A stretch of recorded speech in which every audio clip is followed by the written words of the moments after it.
Friends, good evening. And ఈరోజు చాలా చాలా ముఖ్యమైన విషయం.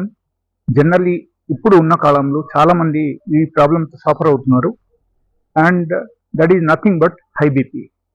సో హై బీపీకు మనం కంట్రోల్కు తీసుకురావాలంటే మనం ఏం చేయాలి? That is important thing. So first thing మనం చేయాల్సింది ఏంటంటే we must eat 2 times food in a day.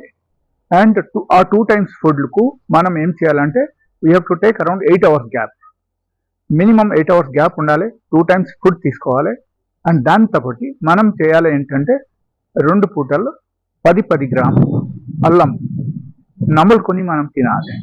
And నమలుకొని ఎప్పుడు వరకు తినాలంటే ఎప్పుడు వరకు మనకు కళ్ళు నుంచి నీళ్ళు రాలేదు అప్పుడు వరకు మనం నమలుకోవాలి.